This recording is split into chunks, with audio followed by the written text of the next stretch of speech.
10 কোটি ঘনফুট গ্যাস দ্রুত গ্রিডে আনার পরিকল্পনা। এলএনজি আকারে পরিবহনে বিদেশি বিনিয়োগ চায় পেট্রোবাংলা।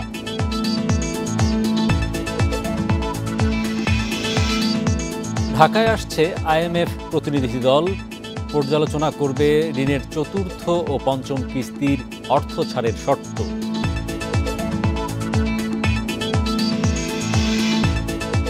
ঈদের ছুটিতে বিভিন্ন এটিএম বুথে নেটওয়ার্ক সমস্যা, টাকা উত্তোলনে ভোগান্তিতে পড়তে হচ্ছে গ্রাহকদের। বান্ডেল থাকলে প্রতি সেনমানিতে টাকা বাঁচবে। বিকাশ সেনমানি বান্ডেল কিনে জিতুন প্রতি লেনদেনে।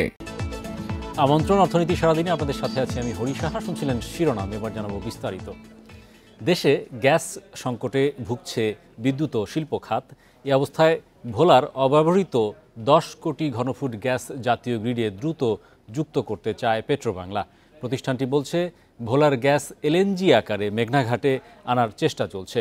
জি2জি ও উন্মুক্ত দরপত্রের মধ্যে সর্বোচ্চ লাভজনক শর্তে বিদেশি বিনিয়োগ চায় সংস্থাটি।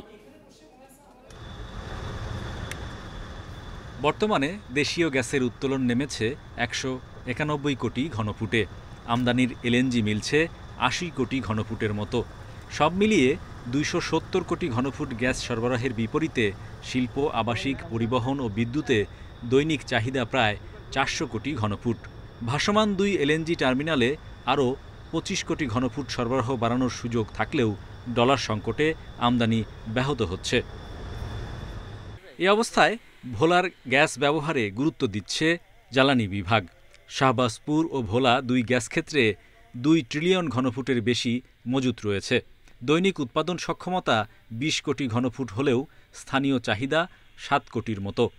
দ্বীপ জেলা থেকে পাইপলাইন স্থাপন সময় সাপেক্ষ হওয়ায় এলএনজি আকারে গ্যাস আনতে চায় পেট্রোবাংলা। স্বল্প মেয়াদি, স্বল্প ইনফ্রাস্ট্রাকচারের মাধ্যমে ভোলার গ্যাসটাকে এলএনজিতে কনভার্ট করা এবং সেটা নদী পথে নিয়ে এসে মেঘনাতে রিগ্যাসিফিকেশন, এটা করার আমরা খুব জোরে চেষ্টা করছি। বর্তমানে ইন্ট্রাকো সিএনজি আকারে ভোলা থেকে কিছু গ্যাস ঢাকায় আনছে।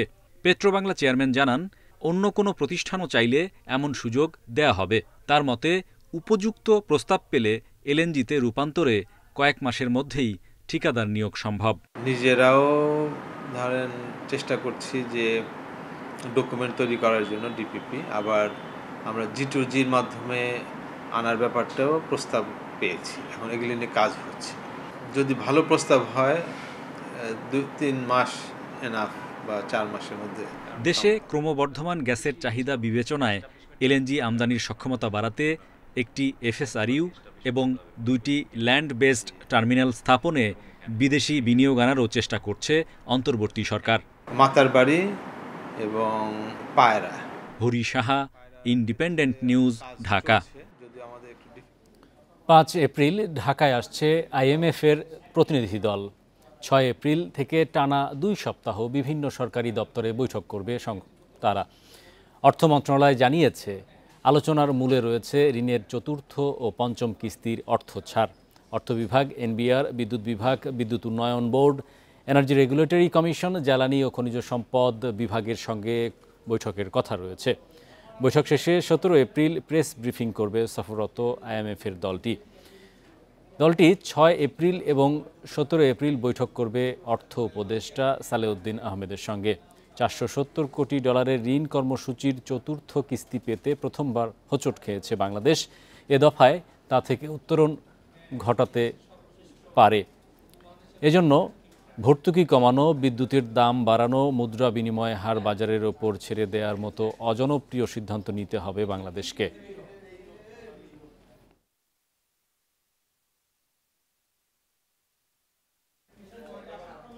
এপ্রিলেও জ্বালানি তেলের দাম অপরিবর্তিত। সোমবার এক বিজ্ঞপ্তিতে বিষয়টি জানিয়েছে বিদ্যুৎ, জ্বালানি ও খনিজ সম্পদ মন্ত্রণালয়। 1 এপ্রিল থেকে নতুন দাম কাঠামো কার্যকর হবে। বিজ্ঞপ্তিতে বলা হয়েছে, বিশ্ববাজারে জ্বালানি তেলের মূল্য হ্রাস বা বৃদ্ধির সঙ্গে সামঞ্জস্য রেখে স্বয়ংক্রিয় পদ্ধতিতে দেশে প্রতি মাসে জ্বালানি তেলের মূল্য নির্ধারণ করা হচ্ছে। 2025 সালের এপ্রিল মাসের জন্য বিদ্যমান মূল্য কাঠামো অপরিবর্তিত রেখে ডিজেল, কেরোসিন, পেট্রোল ও অক্টেনের দাম নির্ধারণ করা হয়েছে। সিদ্ধান্ত অনুযায়ী এপ্রিল মাসে জ্বালানি তেলের মূল্য হবে ডিজেল প্রতি লিটার 105 টাকা, কেরোসিন 105 টাকা, অক্টেন প্রতি লিটার 126 টাকা এবং পেট্রোল প্রতি লিটার বিক্রি হবে 122 টাকায়।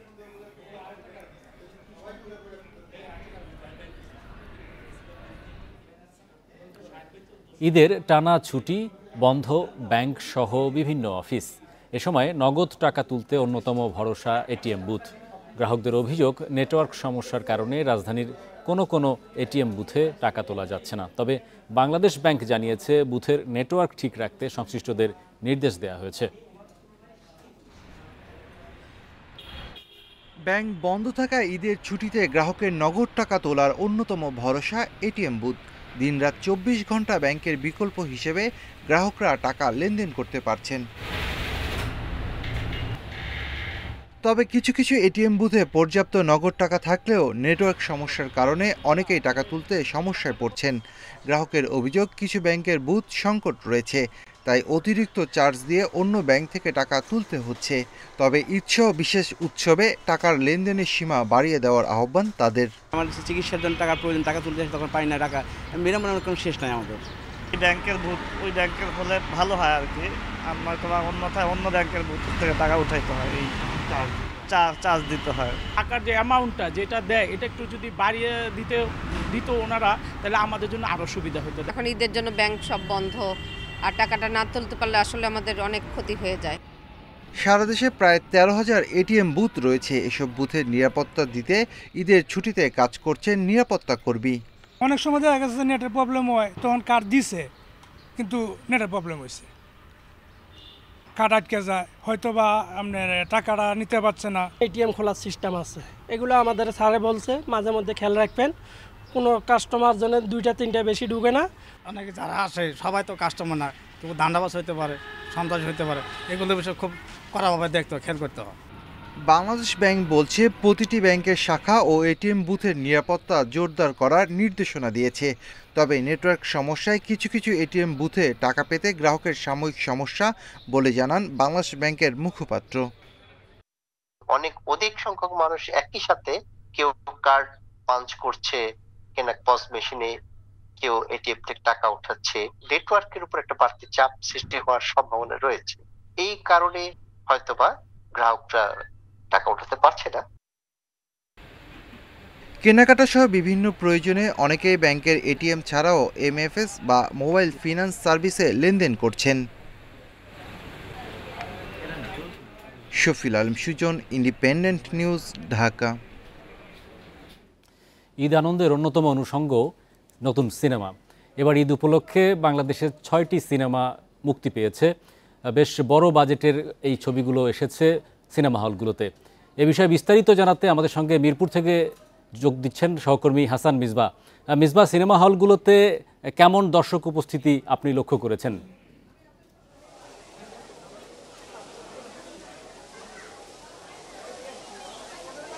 ঈদ, আপনি বলছিলেন যে ঈদের অন্যতম অনুষঙ্গ সিনেমা, সেটি আসলে বাংলাদেশের ঈদ পরবর্তী যে বিনোদন সেটির আসলে অন্যতম অনুষঙ্গ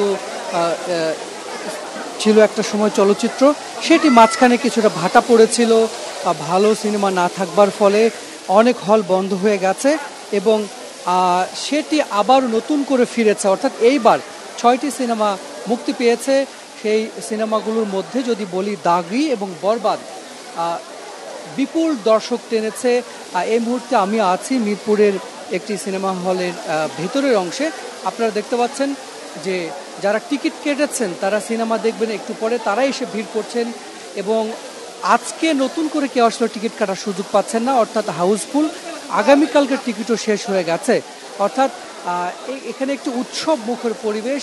ঈদ পরবর্তীতে মানুষের সবাই যেভাবে বিনোদনের জন্য বিভিন্ন মাধ্যম বেছে নেন, সেটি আসলে এবার সিনেমা হয়ে উঠেছে একটি অন্যতম অনুষঙ্গ। অর্থাৎ এর আগে ভালো সিনেমা না থাকবার ফলে মানুষ খানিকটা হল বিমুখ হয়ে গিয়েছিল, এবার সেটি কেটেছে এবং এখানে এসে খুবই একটি ভালো লাগা কাজ করছে যে বেশ কিছুদিন পরে হলেও হলগুলো পুরো পরিপূর্ণভাবে হাউসফুল এবং হলে দর্শক ফিরেছে এবং যে সিনেমাগুলো হয়েছে এবার 6টি সিনেমা, তার মধ্যে যদি বলি যে বরবাদ আসলে মানুষের মন বরবাদ করে দিয়েছে, অর্থাৎ যারা এই সিনেমা দেখেছেন তারা সবাই খুব ভালো রিভিউ দিয়েছেন এবং দাগি খুবই ভালো করেছে।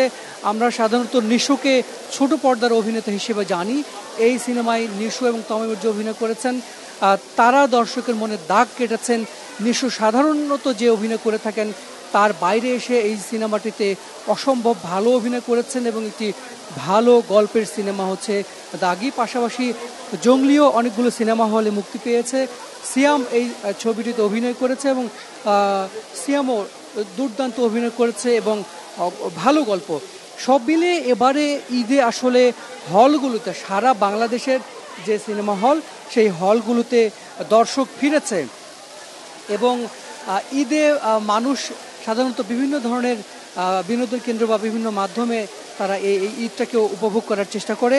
এবারে আমরা দেখছি যে সিনেমা হলগুলোতে অনেক ঢাকায় ম্যাক্সিমাম সিনেমা হলে আসলে এখন টিকিট নেই। কেউ যদি এই সিনেমাগুলো দেখতে চান 2-3 দিন বা 7 দিন পরে আসলে বুকিং নেওয়া হচ্ছে। সব মিলিয়ে সিনেমা হলে যেভাবে দর্শক ফিরেছেন এবং এটি যদি অব্যাহত থাকে, সামনে ঈদুল আজহা, নতুন আরও কয়েকটি সিনেমার নির্মাণ চলছে, তার মধ্যে শাকিব খানেরও সিনেমা আছে। এইবার কিন্তু 6টি ছবির মধ্যে 2টি শাকিব খানের এবং বরবাদ সিনেমাটি 120টি হল পেয়েছে এবং অন্তরাত্মা নামের যে সিনেমা শাকিব খানের সেটিও অনেকগুলো হল পেয়েছে। এবং শাকিব খানের ঈদে শাকিব খানের সিনেমা মানে আসলে সুপার ডুপার হিট বলা হয়। যারা চলচ্চিত্র প্রযোজক আছেন, যারা হল মালিক আছেন, তারা আশা দেখছেন যে এর মাধ্যমে হয়তো বাংলাদেশের যে সিনেমা হলগুলো সেগুলো আবার প্রাণ ফিরে পাবে এবং এই ধারা যদি অব্যাহত থাকে তাহলে বাংলাদেশের সিনেমা হলের সংখ্যা বাড়বে। আমরা জানি যে 90-এর দশকে বাংলাদেশে উপজেলা পর্যায়েও একাধিক সিনেমা হল ছিল। ঈদ পরবর্তী সময়ে সেই হলে গিয়ে সিনেমা দেখা এবং সেটি আসলে একটি বড় ব্যাপার ছিল। দিনের যত দিন গেছে সেই সিনেমা হলের সংখ্যা কমেছে।